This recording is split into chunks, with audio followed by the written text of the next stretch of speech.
Hello friend, তো আজকে আমি আবার পর্তুলাকা পার্সেলেন নিয়ে ভিডিও বানাচ্ছি। তো এই পর্তুলাকা পার্সেলেনে এই এপ্রিলে আমরা কি পরিচর্যা করব সেটা আমি দেখাচ্ছি। এপ্রিলে আমি একটাও পরিচর্যা এখনও পর্যন্ত দেখাইনি। তো এপ্রিলে আমাদের পরিচর্যা অবশ্য করেই করতে হবে। তো আমি মাসে অন্তত দুবার এক একটা গাছে, আমি যে কোনো গাছে আর কি সার দিই, যেগুলো আর কি সিজনাল ফুল, এগুলোতে তো আপনাকে কদিন পরে পরেই সার দিতে হবে। তো যেহেতু পর্তুলাকা পার্মানেন্ট হলেও কিন্তু গরমের সময় যেহেতু এরা ফুল দেয়, তাই গরমে এদের পরিচর্যাটাকে আপনাকে করতে হবে। তো এখানে আমার দেখুন পর্তুলাকার কতগুলো, মানে আমি যখন লাগিয়েছিলাম তখনকার পর্তুলাকা আর এখনকার পর্তুলাকার ডিফারেন্সটা আপনারা এখন দেখলেই বুঝতে পাচ্ছেন যে কতটা ডিফারেন্স হয়েছে। তো এখন যে পর্তুলাকা হয়েছে পুরো টব ভরে ভরে একদম গাছের ব্রাঞ্চ বেরিয়ে গেছে। ফুল কতটা হয়েছে সেটা আমি বলছি না, তো ফুলের থেকেও এখন ব্রাঞ্চ বেরোনোটা সব থেকে বেশি দরকার। ব্রাঞ্চ যত বেশি পরিমাণে বেরোবে, আপনার মে জুন মাসে আরও বেশি বেশি করে ফুল আপনারা বাগানে পাবেন। তো আমি এখানে দেখাচ্ছি দু রকমের পর্তুলাকাই লাগিয়েছি। একটা হচ্ছে আমাদের যেটা দেশি, যেটা আমার বাড়িতে সারা বছর থাকে সেটাও, এবং যেটা আমরা কিনে আনি না, হাইব্রিড, মানে গাছ ছোটো কিন্তু ফুল হয় সেই গাছগুলো, সেগুলোও আমরা লাগিয়েছি নানা ধরনের। এছাড়াও পর্তুলাকা দিয়ে দেখুন আমি অনেক রকমের ডেকোরেশন করি। তো এখন আপাতত আমি এইটা আপনাদেরকে দেখাচ্ছি। এটা কিন্তু একটা বোতল কেটে করা হয়েছে। তো কিভাবে করেছি আমি এটা পরবর্তী কোনো ভিডিওতে এখন ওটা ডিটেলস আমি দেখাবো।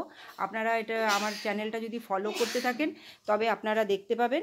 আর আমি ডিটেলসে তো ওটা এখন দেখাতে পারবো না, আমি খালি আপনাদেরকে এমনি একটু ডেমো দেখিয়ে দিচ্ছি। দেখুন এরকমভাবে আমি একটা পর্তুলাকা ডেকোরেশন করছি।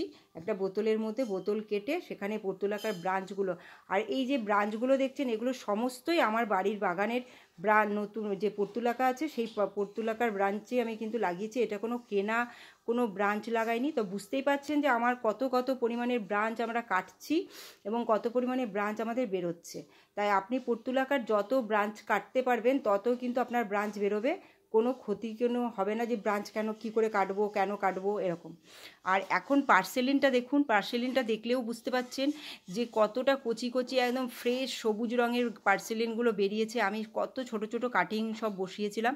তো পার্সেলিনও তাই খুব ছোট ছোট কাটিং থেকে এগুলো করা যায়। দেখুন হলুদটা, সাদাটা তো অনেক ফুল ফুটেছে, আর হলুদটা আজকে দুটো তিনটে ফুটেছে, বেশি ফুটেনি কিন্তু অনেক কুড়ি এসেছে। হয়তো কালকে ফুটবে। আর যখন ফোটে না একসাথে দারুণ লাগে দেখতে একদম। আর এটা দেখুন অরেঞ্জেরও আলাদা একটা টব রয়েছে আমার। তো এক ফুল যখন ফুটে যাবে তখন আমি বুঝতে পারবো কোনটা কোন কালার। যখন ফুলটা যখন হয়ে যায়, কাটিং বসিয়েছিলাম আমি, না বুঝতে পারিনি তখন কোনটা কোন কালার, তাই জন্য বসিয়ে দিয়েছিলাম। এখন কি করছি আমি সেপারেট করে নিচ্ছি। হয়তো দেখছি যে সাদার মধ্যে হলুদ আছে, তো সেটা আমি উঠিয়ে আলাদা আলাদা করতে পারছি যদি ফুলটা ফুটে যাচ্ছে তখন। আর এই যে ছোট দেশি পর্তুলাকাগুলো আছে, এগুলোও দেখুন কত সুন্দর সুন্দর ফ্রেশ ফ্রেশ আমাদের এত ব্রাঞ্চ বেরিয়েছে। আর এখন তো বৃষ্টি নেই বললেই চলে, অনেক দিন ধরে আমাদের এখানে বৃষ্টি হচ্ছে না। তো বৃষ্টি ছাড়াই কিন্তু এত এত মানে ব্রাঞ্চ বেরোচ্ছে। আর বৃষ্টিতে তো খুব বেশি বৃষ্টি পড়লে তো পর্তুলাকার বিশেষ করে ক্ষতি হয়ে যায়। তাই খুব বেশি বৃষ্টি না পড়লেই মানে পর্তুলাকা গাছে ভালো হয়। তো যতটা পারবেন পর্তুলাকা গাছে জলটা যদি আপনারা বুঝে দিতে পারেন তবে আপনাদেরও এত এত কিন্তু ব্রাঞ্চ বেরোতে পারবে।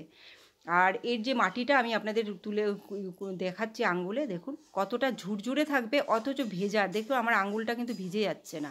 এখানেই বুঝতে পাচ্ছেন যে মাটিটা ভেজা ভেজা থাকলেও যাতে শুকনো শুকনো একটা ভাব থাকে। একদম ক্যাতক্যাতে মাটি থাকলে পর্তুলাকার ডাল গলে যাবে, আপনি দেখলেই বুঝতে পারবেন। মানে মাঝখান থেকে কী হবে বলুন তো, ভেঙে যাবে। এগুলো মানে আমরা করতে করতে অভ্যাস হয়ে গেছে। দেখুন আমার হাতটা একদম শুকনো, কোনো মাটির জল লেগে নেই, অথচ মাটিটা ভেজা। এভাবে আমরা জল দিই সবসময়, আমরা জলটা মাটিটা একদম চেক করে করে পর্তুলাকা গাছে দিয়ে থাকি। এই যে দেখছেন মাটিটা ভেজা, এখন আমি হয়তো দুদিন জলই দেবো না।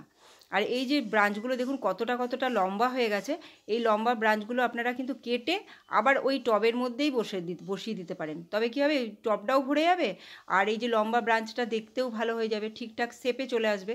এতগুলো ব্রাঞ্চের মধ্যে দুই একটা ব্রাঞ্চ খুব বেশি লম্বা হয়ে যায়। আমি তো তাই করি, সবসময় নিচের পাতাটা ফেলে দিই, নিয়ে একটু ব্রাঞ্চটা কেটে আঙ্গুল দিয়ে একটুখানি গর্ত করে নিয়ে বসিয়ে দিই।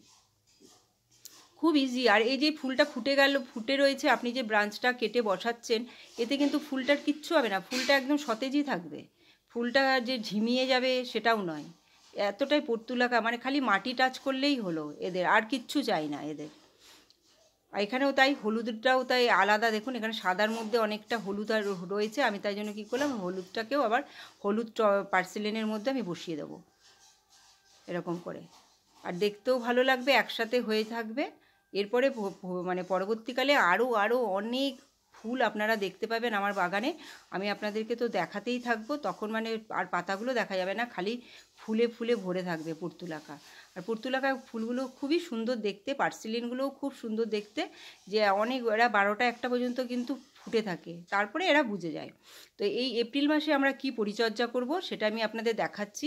এখানে দেখুন আমি একটা রঙের কৌটো নিয়েছি, সেই কৌটোর মধ্যে দেখতে পাচ্ছেন যেটা আমি ভিজিয়েছি, এটা অনেকক্ষণ ধরে ভেজানো, 24 ঘন্টা হয়ে গেছে। এখানে আমি নিয়েছি কলার খোসা আর হচ্ছে পেঁয়াজের খোসা। পেঁয়াজের খোসা আর কলার খোসা আপনারা ভিজিয়ে 24 ঘন্টা অন্তত রেখে দিন, দেখবেন এরকম একটা কীরকম সাদা সাদা রঙটা হয়েছে। কেন, কলার খোসার যে শাঁসটা রয়েছে ভেতরে, সেই শাঁসটার মানে একদম জলের মধ্যে কি হয়েছে, মানে গলে গেছে। সেটাকে আমি হাত দিয়ে চটকে নিলাম, তাই জন্য দেখুন কত সুন্দর একটা সার তৈরি হলো। এবার এর মধ্যে এটাকে আমি এই সারটাকে এবার জলে মেশাবো, মিশিয়ে আমি দেবো। যেহেতু দুটো সার দেওয়া আছে একসাথে, কলার খোসা আর পেঁয়াজের খোসা, এতে কি হবে, আপনার নতুন করে অনেক ব্রাঞ্চ বেরোবে এবং ফুল হবে। এটাতে ফুল হবেই। আর কুড়ি তো দেখলেই নেই আপনারা, কত কত কুড়ি এসছে, আর আরও ফুল হবে এটা যদি দেন। তো আমি এরকম এই সারটা আপাতত এখানে দিচ্ছি। আর এমনিতে আমি মার্চে কিন্তু দেখিয়েছিলাম, আমি পটাশ দিয়েছিলাম। পটাশ দেওয়ার ফলে আমার গাছের দেখুন কতটা পরিবর্তন, যে আমার গাছের প্রচুর প্রচুর পরিমাণে ব্রাঞ্চ বেরিয়েছে এবং ফুলও প্রচুর হয়ে গেছে। তো পটাশ দিয়েছিলাম, পটাশের পর আর পর্তুলাকাতে কেমিক্যাল সার দিলে কোনো অসুবিধে নেই, কিছু হয় না। পর্তুলাকা সব ধরনের সারে মানে ঠিক থাকে, সব ধরনের মানে আপনি যদি একটু ছাওয়াতে রাখেন ছাওয়াতেও থাকবে, রোদে রাখলে তো খুবই ভালো, রোদে রাখলে বেশি ফুল দেবে। এটা হচ্ছে পর্তুলাকার। খালি জল, এদের শত্রু জল, কখনোই এদেরকে বেশি দেওয়া চলবে না। তো দেখুন আমি সারটা দিয়ে নিলাম। তো দেখতেই পেলেন কি কি সার দিলাম, এই সারটা একবার দিয়ে দেখুন, দেখবেন কত পর্তুলাকাতে ফুল ফুটেছে। আমি তো পাল্টে পাল্টে সার দিই সবসময়, আমি বলি। আর এই যে দেশি যে আমার পর্তুলাকাটা আছে, এর যে ব্রাঞ্চ তো বেরিয়েছে এবং এর মধ্যে কিন্তু অনেক কুঁড়ি বেরিয়েছে। সেই কুঁড়িগুলো আপনাদেরকে আমি দেখাচ্ছি, দাঁড়ান। এখানে একটা আগাছা আছে, সেই আগাছাটা আমি তুলে ফেলে দিই তারপরে। আর গাছের যে নতুন নতুন যে ব্রাঞ্চগুলো বেরিয়েছে দেখুন কত সুন্দর, একদম সবুজ, একদম কচি কচি বেরিয়েছে।